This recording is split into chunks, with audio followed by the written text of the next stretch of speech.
everybody. Oh, we're waiting. Hang on. Are we going? Hmm.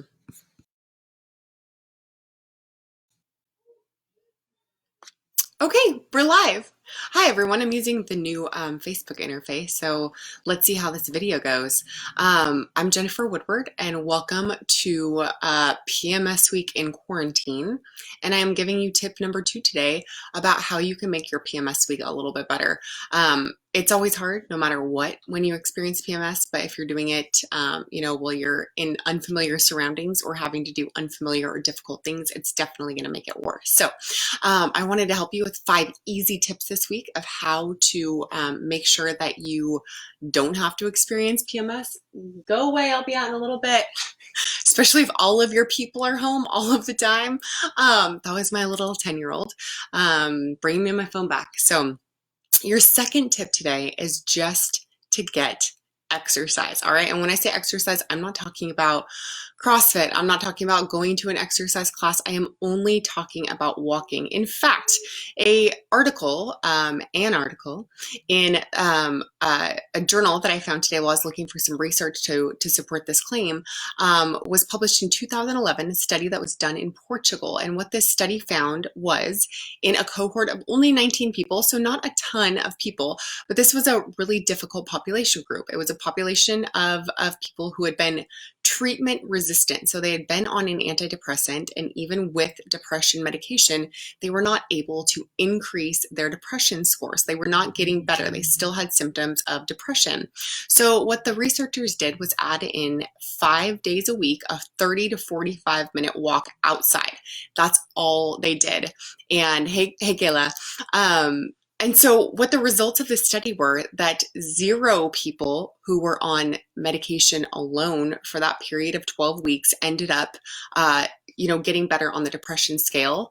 But 10 out of 19 people who were actually doing the exercise as part of their treatment plan ended up getting better. So they reported that they either felt better, less depressed, and they used like a framework for this. So people just didn't say like, I feel less depressed. They actually had a questionnaire and a scorecard of, how lessened their depression symptoms were, or it just disappeared completely. So 10 out of 19 people either had a less of a depression score or their depression disappeared completely. That's kind of huge. And I'm going to tell you why, because when we're trapped here, in our houses, not in our normal schedule, people do tend to have, their mood problems will increase or be exacerbated, right? If you struggle with anxiety, you might be even more prone to struggle with anxiety during quarantine. If you struggle with depression, you're going to be more prone to struggling with depression during quarantine. So take those things seriously.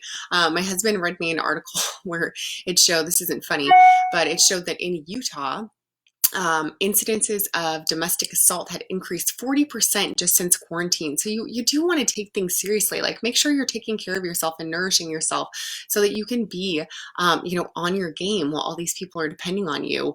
Obviously make sure your husband's doing the same thing. But we're all kind of in this fishbowl, right? And things tend to get exacerbated, the good and the bad. And I think Facebook and a lot of our social media is doing a good job of highlighting the good and the bad. But today I just want to share with you that very simple tip. Let's say you struggle with depression during PMS week.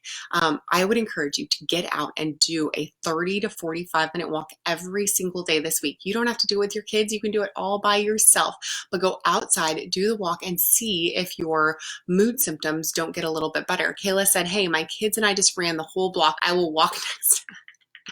I love it, Kayla. I'll walk next time. I'm not running. I'm going to walk next time. Get it, girl. You can go a little bit longer when you're walking, right? Okay, this new Facebook thing is really throwing me off. So if you're here, thank you for being here. I will be back tomorrow afternoon with my 3rd tip for getting through PMS week in quarantine. Pass this along to anyone you feel like needs help.